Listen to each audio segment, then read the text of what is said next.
The sun had barely crested the jagged horizon when Eliza felt the first tug of fear coil in her stomach.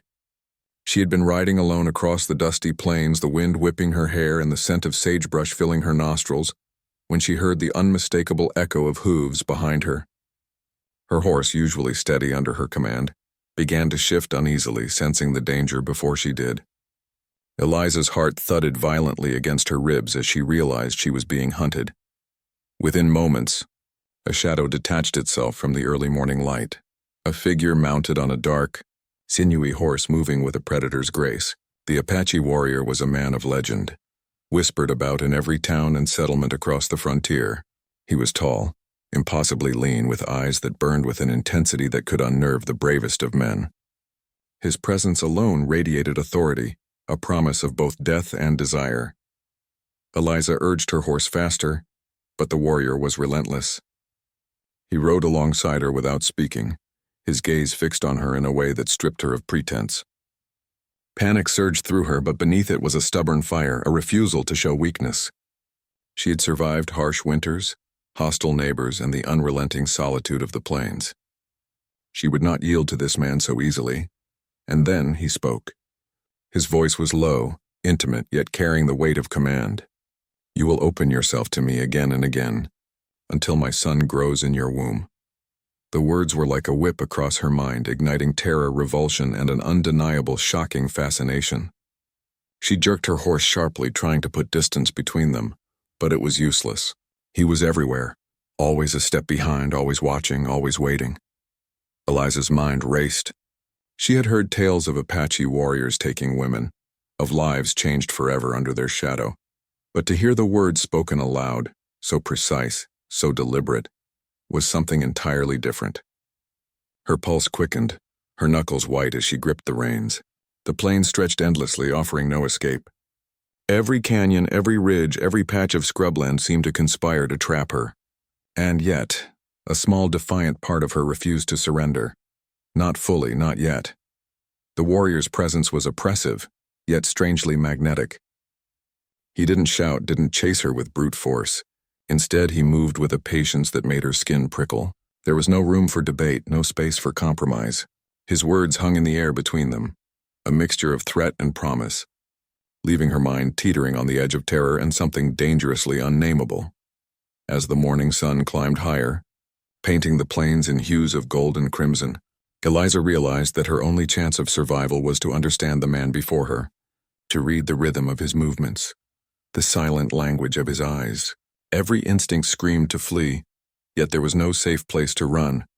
She had crossed into his world, a realm defined by rules she could barely comprehend, and already she felt the weight of his expectations pressing against her. The warrior dismounted with a fluid grace that mirrored the wind itself. His eyes never left hers, searching, measuring, asserting dominance.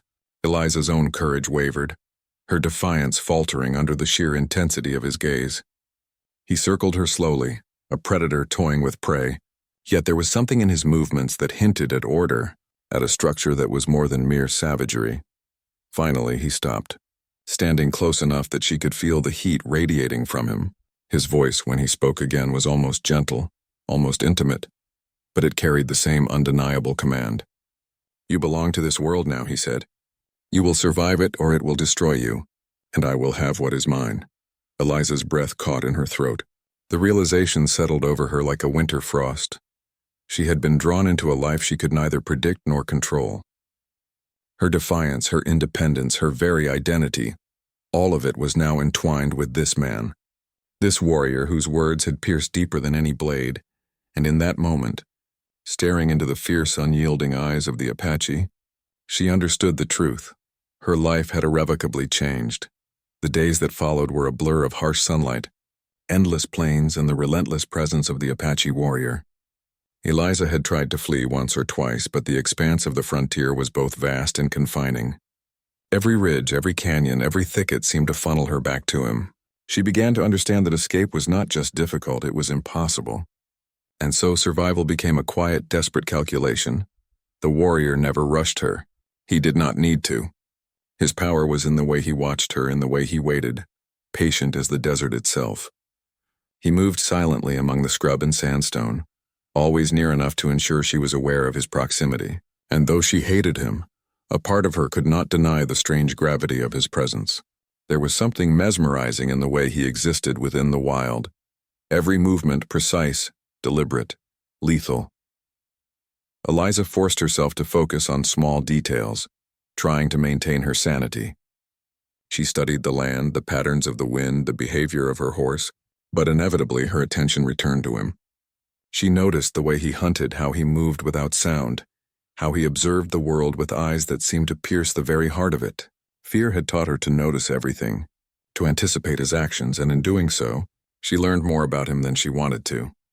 One evening, as the sun dipped low and painted the plains in fire red and gold, the warrior stopped near a creek. He dismounted, his horse kneeling obediently beneath him. Without a word, he gestured for her to follow. She obeyed, compelled by caution and curiosity alike, and watched as he gathered small stones and lit a fire.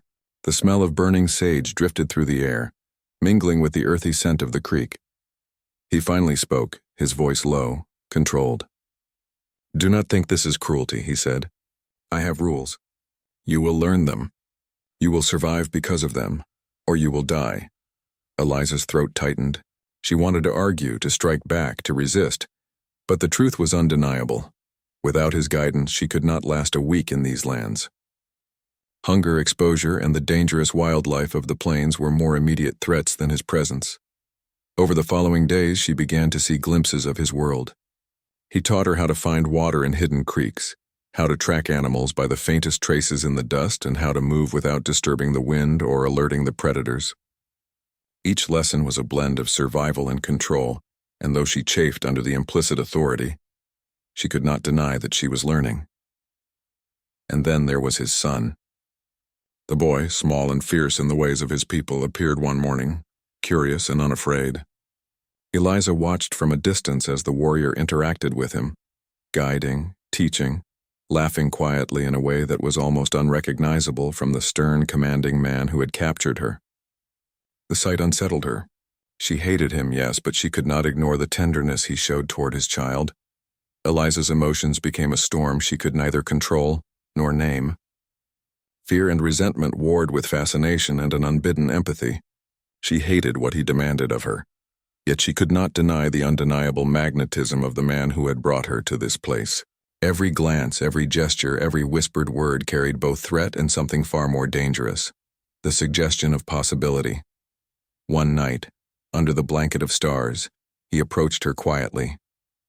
"You survive," he said simply, "because you are strong. But strength alone is not enough. You must understand the rules of my world or you will not endure it." Eliza stared at him, heart pounding, mind whirling. The words from that first day echoed through her thoughts. "You will open yourself to me again and again, until my son grows in your womb." The fear that had once paralyzed her was now joined by a complex, tangled awareness. She would have to navigate this new reality, between defiance and submission, fear and fascination, life and survival. In that vast, untamed land, under the indifferent gaze of the stars, Eliza realized that her world had shifted irrevocably. The warrior's presence was not just a threat. It was a challenge, a lesson, and perhaps the only chance she had to endure. She hated him, feared him, and yet reluctantly she had begun to understand that her fate was now inseparable from his. And in that realization lay the first seeds of transformation. The next morning the plains were drenched in a pale, hesitant light, and Eliza felt the weight of yesterday's lessons pressing against her consciousness. She had survived barely under the warrior's watchful eyes, and yet the sharp edge of fear had not dulled. If anything, it had sharpened, intertwining with a strange curiosity she did not want to acknowledge. He appeared silently, as always, like a shadow cast by the rising sun. She had begun to notice the subtleties of his presence, the way his eyes scanned the horizon, the way his hands moved with absolute certainty when he handled his bow, the slight tension in his shoulders that spoke of constant vigilance. He was not merely a hunter of men, he was a master of the land, a guardian of his people, and perhaps a man shaped by losses she could only guess at. "Today," he said, his voice carrying across the open plains, "you learn what it means to move as one with this land."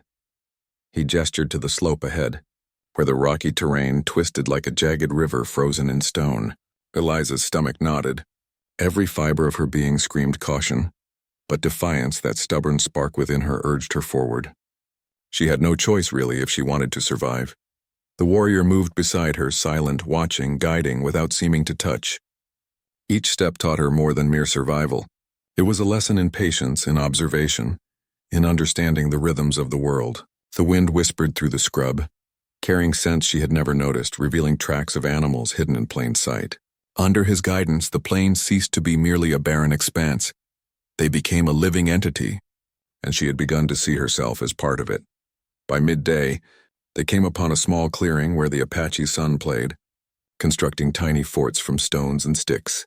The boy's laughter was unexpected, startling in its innocence, and it softened something within Eliza. She had seen him before, watched from a distance, but now he noticed her, his eyes curious and unafraid. She froze, unsure how to approach, and the warrior said nothing. He simply observed, letting the moment unfold naturally. The boy toddled toward her, offering a small stick like a gift. Her fingers brushed his, and for a brief, terrifying instant, she felt a flicker of warmth, an emotion she had tried to banish since her capture. The warrior's eyes softened slightly, not in vulnerability, but in recognition of a bond forming, fragile and tentative, between his child and the woman who had been thrust into their lives. Later, as the sun dipped low and shadows lengthened across the plains, he brought her to a shallow creek. "Water sustains life," he said, "but understanding its place is survival." He demonstrated how to collect water without disturbing the delicate balance of the environment, and she followed, fumbling at first, then gradually gaining a sense of rhythm. Eliza was learning more than survival. She was learning the structure of his world. His culture was not merely about strength or conquest, it was about balance, respect, and understanding. The realization unsettled her. She had entered his world as a captive, yet she began to see that survival required more than defiance. It demanded comprehension, even empathy. At night, around the fire, the warrior shared fragments of his past. He spoke of loss, of battles fought and loved ones lost, of the weight of leadership and the unyielding responsibility he carried for his people and his son. Eliza listened, torn between pity, fear, and a begrudging respect. His stories were not pleas for sympathy. They were lessons, warnings, and glimpses into the heart of a man shaped by a brutal, unforgiving world. And through it all, the memory of his first words to her, the whisper of ownership, of desire, of a future entwined with her body, haunted her. "You will open yourself to me again and again, until my son grows in your womb." Each time she remembered them, a shiver ran down her spine, a mix of fear and something darker she refused to name. Yet even in terror, there was recognition. The warrior's strength, his unwavering control, his quiet moments of tenderness, all spoke to a power she could not fight with fists or words. She had survived his capture, but now she realized that survival alone would not be enough. To endure, to claim even a small piece of agency, she would have to navigate his world, understand him, and perhaps in the depths of her resistance, confront the stirrings of desire that she tried so desperately to suppress. As the fire burned low and the night stretched wide across the plains, Eliza understood that the struggle ahead would not be merely physical. It would be emotional, psychological, and infinitely more complex. She was learning the first truths of captivity. Fear could teach, observation could empower, and the human heart could be ensnared even in the harshest wilderness. And in that realization, she felt the faintest spark of a dangerous, undeniable possibility. Days stretched into a rhythm neither entirely familiar nor comfortable for Eliza. The harsh sun rose and fell over the endless plains, and with it came the relentless presence of the Apache warrior. She had learned to anticipate his movements, to read the subtle shifts in the wind and the shadows, and to obey the lessons he imparted, not because she trusted him, but because survival demanded it. And yet, the whispers of his first words never left her. "You will open yourself to me again and again, until my son grows in your womb." The memory was a sting, a constant reminder of her vulnerability. Every glance he cast, every measured step he took toward her, carried with it the weight of inevitability. She hated the truth of it, but she could not deny the effect it had on her. Fear had begun to mingle with fascination. a dangerous, confusing mixture she struggled to name. That morning, the warrior led her to a high bluff overlooking a jagged valley. The wind cut sharp against her face, carrying the scent of sage and dust. He motioned for her to kneel, and she obeyed instinctively, though her heart pounded in protest. "Watch," he said, his voice steady and controlled. He demonstrated the method of tracking deer, the subtleties of reading prints in dry soil, and the art of moving without disturbing the world around them. Eliza followed his movements closely, mimicking, faltering, and trying to match his precision. With every error, he corrected her, not with harsh words, but with a touch, a glance, or a shift in his stance. The intimacy of his instruction was unsettling. She hated the necessity of leaning on him, of needing him, yet she could not ignore that the lessons kept her alive. When she stumbled, losing her balance on the edge of the bluff, he caught her. The grip of his hands was firm, grounding, yet charged with something unspoken. Her breath hitched as she realized how close they were, how the warmth of his body contrasted with the biting wind. She stepped back abruptly, cursing herself for the flinch of awareness.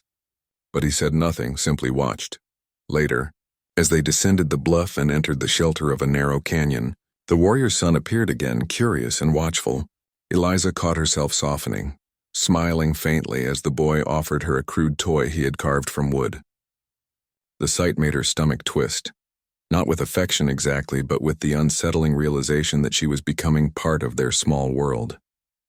She recoiled at the thought, at the vulnerability it implied, but it was undeniable.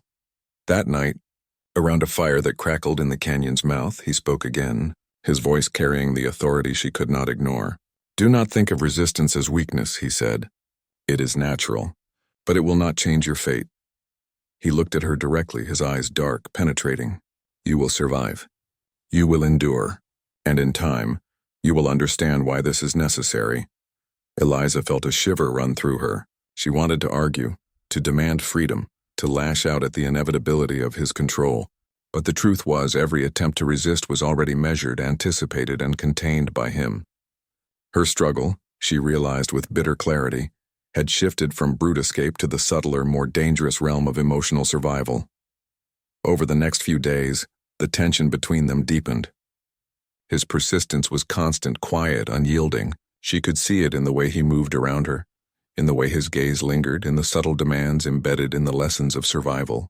Fear remained her constant companion, but now it was interwoven with a reluctant awareness. He had power not just over her body, but over her mind, her decisions, her very understanding of what it meant to exist in this harsh land. Yet, for all the fear, there were moments that disturbed her more profoundly. A glance shared across a canyon, a brush of fingers during a lesson, the soft sound of the boys' laughter in the background. All of it chipped away at her defiance in ways she could not control. The warrior's presence was no longer just a threat. It was a force that demanded recognition, submission, and whether she admitted it or not, understanding. That night, lying under a sky strewn with stars, Eliza realized the truth she could not deny. The warrior's persistence was reshaping her, bending her will without breaking her entirely. Fear was still there, but it had become part of a more complex, tangled awareness. Survival was no longer merely about escaping. It was about navigating the dangerous terrain of desire, power, and human connection, and in that realization, a new, terrifying chapter of her life began. One where every choice, every glance, and every heartbeat was measured against the silent, unyielding presence of the Apache warrior. The morning air was crisp, carrying the scent of earth and sagebrush as Eliza rose from her restless sleep. The vast plains stretched endlessly beyond the canyon walls, and for a moment, she allowed herself to imagine freedom. But the memory of the Apache warrior was never far. His presence had become a constant shadow in her mind. Inescapable and demanding, she dressed quickly, careful not to make noise, and prepared for the day's lessons. The warrior had made it clear that survival was not simply about strength. It was about awareness, precision, and understanding the rhythms of the land. Her body had begun to adapt to the discipline he imposed, but her mind remained a battleground of fear and defiance. She would never forget his words, the whisper that had haunted her from the first day. "You will open yourself to me again and again, until my son grows in your womb." The warrior appeared as silently as the wind itself, his dark eyes fixed on her with a mixture of command and expectation. He gestured toward the high ridge above the canyon. "Today you learn patience," he said, his voice low but carrying over the still air. "You will track without haste, observe without interference, and survive without faltering." Eliza followed him, heart pounding, aware of every step, every movement. The lessons were more than survival. They were a test of discipline and endurance, a subtle reminder of his control. She stumbled occasionally, but he corrected her with quiet precision, a hand on her shoulder, a guiding touch. Each contact was brief, measured, yet it left her acutely aware of the tension between them, a mix of fear, resentment, and something she could not name. By midday, they reached a shallow stream winding through a grove of junipers. The warrior's son was there, crouched by the water's edge, his small hands sifting through pebbles. When he saw her, the boy's eyes lit with recognition, and he offered her a small, water-smoothed stone, a simple gesture of trust. Eliza felt her heart constrict, a strange warmth rising despite herself. She knelt, accepting the stone, and for a moment, she felt less like a captive and more like a part of something larger, something fragile and alive. The warrior watched from a few paces away, his gaze unreadable, and yet she sensed approval. He did not speak, allowing the boy and her to share the brief moment of connection, a small but significant shift in their dynamic. Eliza realized that the warrior's control extended not just to her body and her survival, but to the very fabric of their interactions. He was shaping her perception, testing her limits, and perhaps, in ways she could not yet comprehend, drawing her into a reluctant bond. As the afternoon waned, the warrior instructed her in the finer arts of tracking and camouflage, demonstrating how to move silently, how to interpret the faintest traces left by animals, and how to blend seamlessly with the land. Each lesson was exacting, demanding both physical skill and mental acuity. Eliza's initial resistance had begun to evolve into something more complex. She hated the necessity of depending on him, yet she could not deny that his guidance had made her stronger, more aware, more alive in the wilderness. That night, as they settled by the fire in the canyon, the warrior spoke again, sharing stories of his past, of battles fought, of losses endured, of the weight of responsibility he carried for his people and his son. His words were not pleas nor confessions. They were lessons imbued with authority and a hint of vulnerability. Eliza listened, torn between pity, fear, and an unexpected respect. The man who had captured her was not merely a warrior. He was a complex figure shaped by hardship, duty, and an unyielding code. And through it all, the whisper of his first words lingered, echoing in her mind. Each repetition brought a shiver she could neither suppress nor fully comprehend. Fear and fascination intertwined, creating a dangerous tension that she felt in every glance, every touch, every silent moment between them. By the time the fire had dwindled to embers, Eliza understood something she had resisted acknowledging. The struggle for survival had begun to shift from the physical to the emotional. She could endure the wilderness. She could navigate the dangers of the land. But she was now facing a new, more insidious challenge. The subtle, persistent shaping of her heart, her mind, and her will by the presence of the Apache warrior. As she lay beneath the stars, listening to the distant rustle of the plains, Eliza realized that her journey had reached a pivotal moment. Fear alone would no longer define her. She would have to navigate the complicated currents of power, desire and human connection, or risk being swept away entirely. And deep down, she knew that the warrior was already testing her, not just as a captive, but as a woman caught between defiance, survival, and the unbidden stirrings of something far more profound. The morning broke with a silver light that glinted across the canyon walls, painting the landscape in pale gold. Eliza stirred, stiff and aching from the previous day's lessons, and felt the ever-present weight of the Apache warrior's gaze on her, even in the quiet of dawn.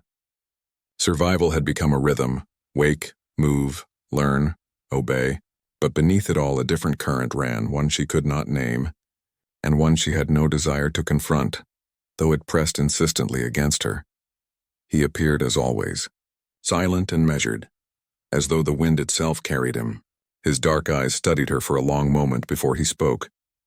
"You are learning," he said almost approvingly, though his tone was clipped. "But strength alone will not suffice. You must understand endurance, patience, control." Eliza bristled, sensing the underlying implication. Control. Not just hers, but his over her body, her mind, her very existence in this wild, unrelenting land. Her pulse quickened, not entirely with fear. She hated the realization that there was a flicker of something else, something dangerous, stirring within her. The day's lesson was movement through the rugged hills, tracking animals with absolute silence. Each misstep brought correction, each hesitation a sharp glance or a guiding hand. Eliza hated how easily his touch unsettled her, how even the smallest contact left her skin tingling, her thoughts spinning. She despised herself for the involuntary reactions, yet she could not suppress them. By midday, they rested near a small grove of junipers. The Apache's son was there, drawing crude figures in the dirt with a stick. The boy looked up at her, eyes wide, unafraid, and smiled. That smile should have been a comfort, yet it stirred something else in her, a tenderness and awareness of belonging she had sworn never to feel. The warrior observed quietly, letting the child's simple act speak volumes. He made no comment, but she could see the satisfaction in his eyes, the subtle acknowledgement that she was being drawn deeper into their lives, whether she wanted it or not. Later, as the sun dipped and shadows stretched long across the hills, the warrior guided her to a secluded creek. He showed her how to read the ripples in the water, how to sense disturbances, how to anticipate movement without rushing. Each lesson carried with it an undercurrent of authority, a reminder of his dominance over her world. And yet, there was an intimacy in these moments, a closeness that unsettled her far more than the threat of physical harm ever could. When she stumbled, as she inevitably did, he caught her again. His hands were firm, steadying, and for a heartbeat she felt a warmth she could neither name nor resist. She recoiled, cursing herself internally for the involuntary thrill, the shiver that ran along her spine. The warrior said nothing, simply allowed the moment to pass, teaching her not just with words but through presence, through unspoken lessons of control, patience, and inevitability. Night fell, and the fire crackled in the canyon mouth. The warrior spoke of his past, of battles fought, of loved ones lost, of the responsibility he carried for his son and his people. His words were measured, precise, yet beneath them ran an unmistakable current of vulnerability. Eliza listened, torn between pity, fear, and a growing reluctant respect. She hated the truth she was beginning to accept. The man who had captured her was not merely a warrior of terrifying skill. He was a man shaped by loss, discipline, and a code she could barely comprehend. And then, inevitably, the whisper of his first words returned, louder now in her mind, threaded with all the experiences since that day. "You will open yourself to me again and again, until my son grows in your womb." Each repetition made her shiver, not entirely from fear. There was something in it that stirred a dangerous curiosity, a forbidden awareness of desire and power she could neither name nor resist. Eliza realized, with a sinking, intoxicating awareness, that the struggle she faced was no longer purely about survival. It had evolved into a subtler, more perilous battlefield. Her heart, her mind, and her body were all under the quiet, relentless shaping of the warrior's presence. Fear remained, yes, but it had begun to mix with fascination, with an unbidden awareness of something far more complex than mere terror. As she lay beneath the stars, listening to the wind rustle through the canyon, she understood the truth she could not ignore. Survival had become emotional, intimate, and inescapably entangled with the Apache warrior. And the whisper of those first terrifying words had grown from a threat into a shadowy promise she could neither evade nor deny. Her journey was no longer simply about life or death.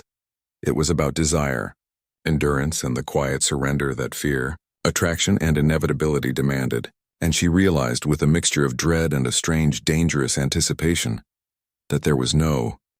The air that morning was thick with the scent of sage and earth, heavy as if the plains themselves were holding their breath. Eliza rose stiff and wary, her body aching from the relentless lessons of the past days. Yet it was not her muscles that pulled taut with tension. It was the ever-present awareness of the Apache warrior. He was patient but unyielding, and she had come to understand that patience was a weapon as sharp as any blade. He appeared silently, the wind carrying him like a shadow that moved without sound. His gaze, dark and assessing, swept over her. "Today," he said, his voice low and precise, "you learn to endure what cannot be changed. Strength is not enough. You must endure the inevitable. The words sent a shiver down her spine. She hated the inevitability implied, hated how much she already felt tethered to him, even as she refused to admit it. The memory of his first whispered command haunted her. You will open yourself to me again and again until my son grows in your womb. The thought of it made her stomach clench, her pulse quicken, not only from fear but from a dangerous, undeniable awareness of desire she could not name. They moved together through a narrow canyon, the walls rising sharply around them, the sun casting long shadows that danced across the rugged terrain. Each step was deliberate, every movement observed. He corrected her posture, her pace, her balance with quiet authority. She bristled under his control, yet the very act of being guided so closely stirred something she had tried to suppress. By midday, they reached a shallow creek, a hidden sanctuary of cool water and whispered wind. The warrior's son was already there, kneeling by the water, shaping small figures from smooth stones. When he saw her, the boy smiled and offered a stone shaped like a crude arrowhead. She accepted it reluctantly, but her fingers brushed his, and for the briefest moment, a warmth spread through her, a fleeting, dangerous comfort. The warrior observed quietly from a few paces away, his presence commanding without intrusion. Eliza felt the weight of his gaze, the subtle insistence of control that defined their interactions. It was inescapable, like the pull of a current she could neither fight nor ignore. She hated it, and yet, the undeniable tension between them ignited a forbidden curiosity she had no desire to suppress. As the sun began its slow descent, he led her to a narrow ledge overlooking the canyon floor. He demonstrated the art of observing without disturbing, of moving with precision, of sensing the land as an extension of the body. Each motion was a lesson in control, a reminder of his dominance and a challenge to her endurance. When she stumbled, he steadied her with a firm hand. The touch was fleeting, yet it sent a shock through her, awakening sensations she tried desperately to bury. She stepped back abruptly, cursing herself for the involuntary reaction. But he said nothing, merely studied her with those dark, unyielding eyes. The unspoken lesson was clear. Fear, fascination, and desire were all part of the terrain she would have to navigate. Night fell, and the fire in the canyon cast flickering shadows across their faces. The warrior spoke of duty, loss, and responsibility, tales of hardship that shaped him as much as any battle ever could. Eliza listened, torn between pity, awe, and the uncomfortable stirring of emotions she refused to name. As the fire crackled, the whisper returned in her mind, more insistent than ever. You will open yourself to me, again and again, until my son grows in your womb. The words, once terrifying, had begun to resonate differently. They were no longer just a threat. They carried the weight of inevitability, of desire, and of a dangerous intimacy she could neither deny nor escape. Eliza realized, with a mixture of dread and fascination, that her struggle was no longer simply about survival. It had become emotional, psychological, and deeply personal. The warrior's presence shaped every thought, every heartbeat, every fleeting impulse. She could resist physically, yes, but the tug of his influence, of fear, desire, and power intertwined, was something she could not escape. Lying beneath the stars, listening to the whisper of wind through the canyon, Eliza understood that her journey had reached a new stage. The Apache warrior was no longer simply a captor. He was a force that demanded acknowledgement, shaping her mind and her heart in ways she had never imagined. Survival had become intimate, and the line between fear and fascination had begun to blur. And in that blurred line lay the most dangerous truth of all. She was already caught in the orbit of his will, and the stirrings of desire he had awakened could no longer be ignored. The air was heavy and still that morning, the plains stretching endlessly under a pale, hesitant sun.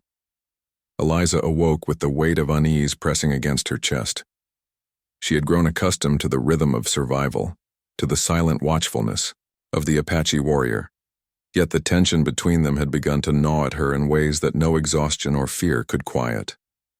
The memory of his first words haunted her relentlessly. You will open yourself to me again and again, until my son grows in your womb. That phrase, once terrifying, had begun to echo in her mind with an insidious persistence. It was no longer just a threat. It was a constant reminder of the inescapable reality she faced.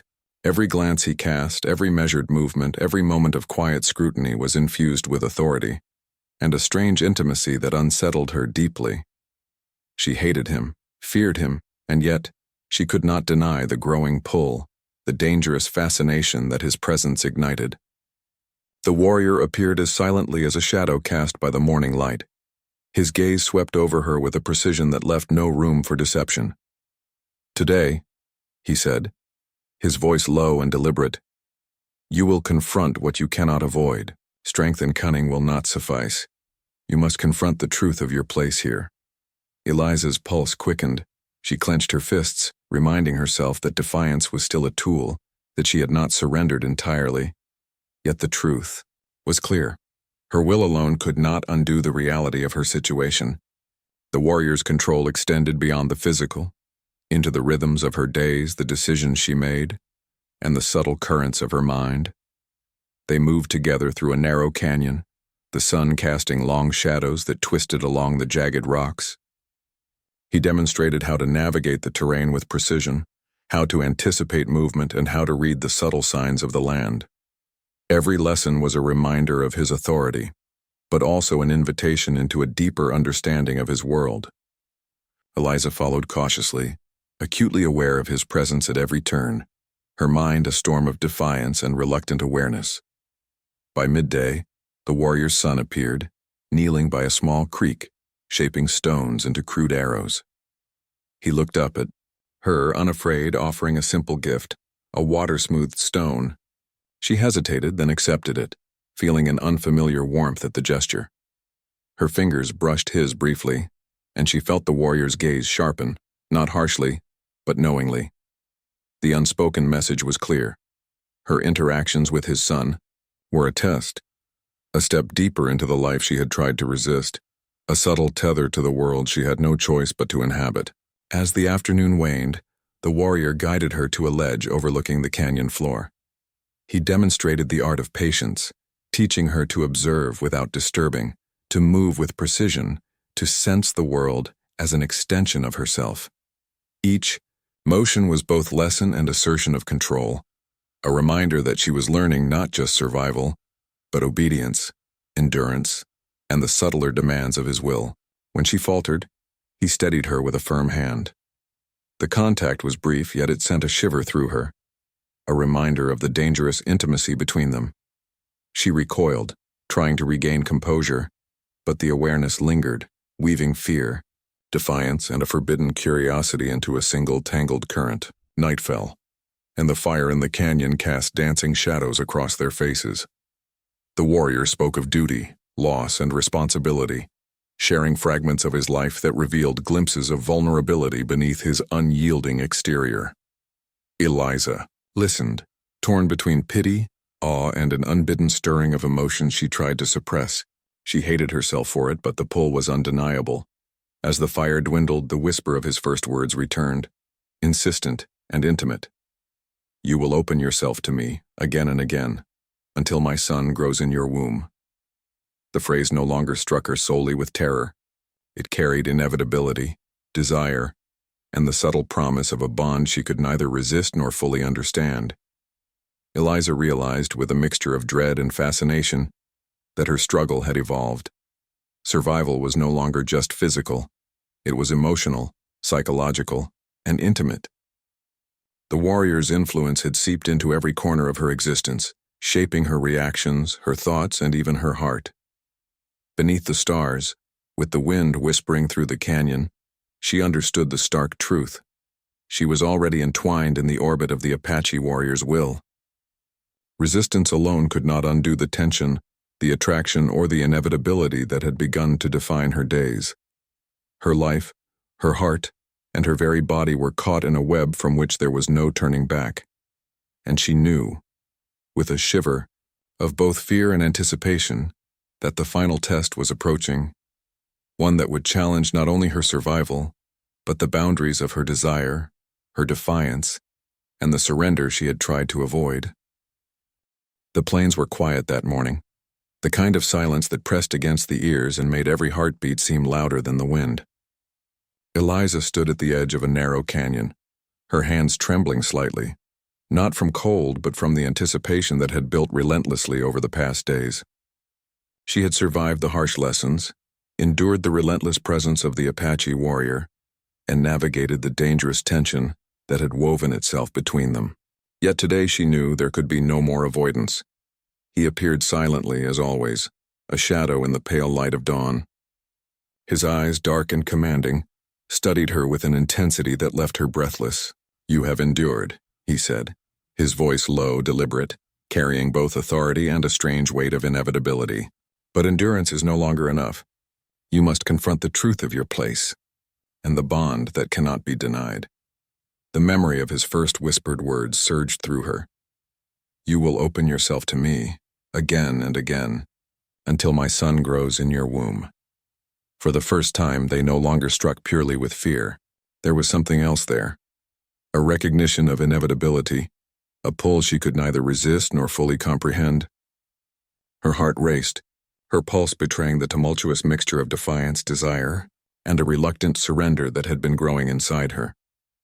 He stepped closer, and the wind carried the faint scent of sage and earth, mingling with the heat of the sun. "You have learned much," he said, "but now you must learn the final truth.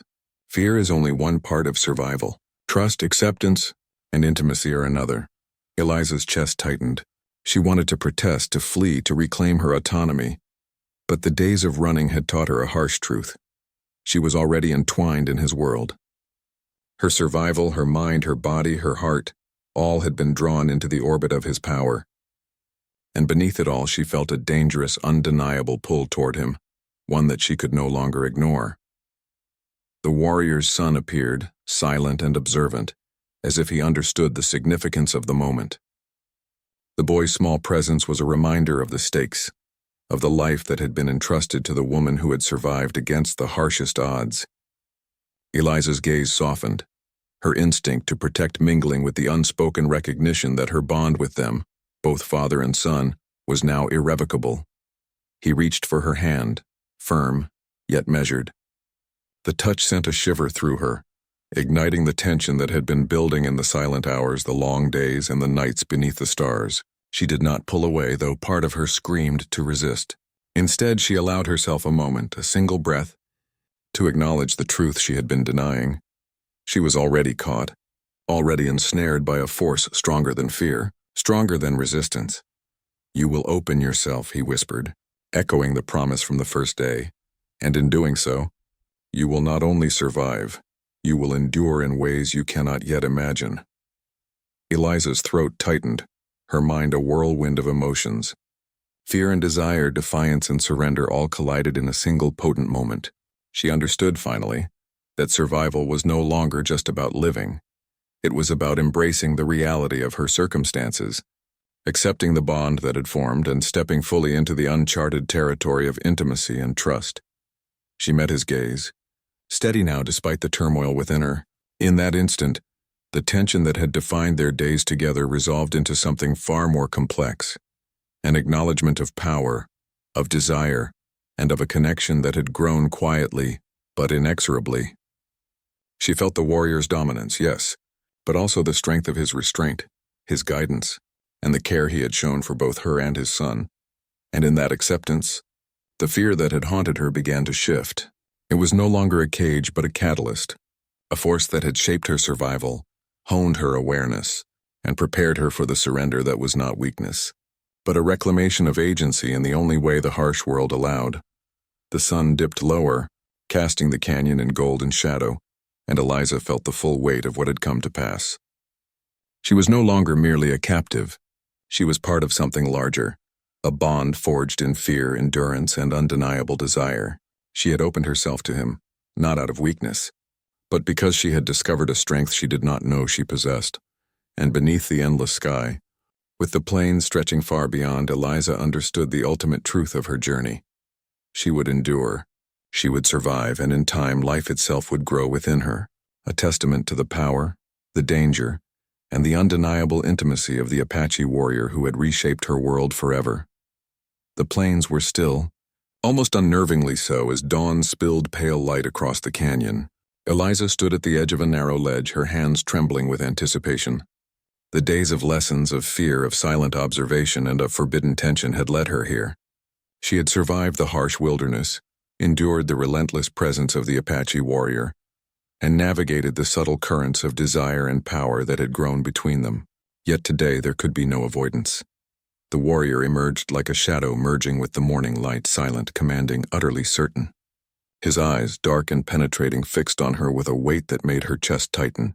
"You have endured," he said, his voice low and deliberate, carrying both authority and inevitability. "Endurance alone is no longer enough. You must confront the truth of your place and the bond that cannot be denied." The memory of his first whisper surged in her mind. "You will open yourself to me, again and again, until my son grows in your womb." Once it had struck terror into her heart. Now it echoed differently, woven with inevitability, desire, and the undeniable pull of his presence. Her pulse quickened. Her body betrayed her with subtle reactions she could no longer fully control. Fear, defiance, and fascination swirled in a heady, dangerous mix. He stepped closer, the faint scent of sage and earth mingling with the warmth of the sun. "You have learned the skills to survive," he said. "But survival is not merely physical. To endure fully, you must accept the bond that is formed, the intimacy that is now unavoidable." Eliza's throat tightened. Her instinct screamed to resist, to reclaim autonomy, to flee. But she had learned over the days that resistance alone could not undo the reality she faced. Every lesson, every touch, every glance had drawn her deeper into his world. The warrior's dominance was absolute, yet tempered with subtle restraint, with guidance and an acknowledgement of her mind and heart. She realized she was already bound, body, mind, and spirit. The warrior's son appeared, kneeling nearby, shaping small stones into crude arrows. His presence was a reminder of the stakes, of the life entrusted to her care, and of the intimate family unit that had begun to form despite her initial resistance. Eliza felt a protective warmth toward the boy, a tenderness she could not deny, and she realized that her bond to the warrior was inseparable from her care for his son. He reached for her hand, firm and unyielding yet gentle in its pressure. The simple touch sent a shiver through her body, igniting the tension that had simmered for days. She did not pull away, though every instinct urged her to. Instead, she inhaled, allowing herself to acknowledge the truth she had been denying. She was already caught in his orbit, and the desire, fear, and fascination he inspired could not be erased. "You will open yourself to me," he whispered, echoing the promise from their first encounter. "And in doing so, you will not merely survive, you will endure in ways you cannot yet imagine." Eliza's mind and body reeled from the weight of his words. She had survived every test he had imposed, the harsh lessons, the relentless scrutiny, the unspoken commands. But this moment demanded something more, a surrender that was not weakness, but an assertion of her own endurance. She understood now that submission, acceptance, and the intimacy they shared were forms of agency in this brutal, unyielding world. She met his gaze, steady now despite the turmoil inside her. The tension, the fear, the fascination, they resolved into something clearer, something intimate and undeniable. She acknowledged his dominance, yes, but also the care and restraint he had shown. She was no longer merely a captive. She was a participant in a bond forged through survival, endurance, and the quiet shaping of her mind and heart. The sun dipped lower, casting gold and shadow across the canyon. Eliza felt the truth of her journey settle within her. She would endure. She would survive, and she would carry life within her, a tangible testament to the dangerous intimacy and the relentless power of the Apache warrior who had reshaped her world. Under the vast, endless sky, with the wind whispering through the canyon, she understood fully. Fear had transformed into strength, resistance into understanding, and submission into a profound, inescapable bond. She was no longer merely surviving. She was living, enduring, and giving life, both in the wilderness and within herself, to a connection that would define her forever.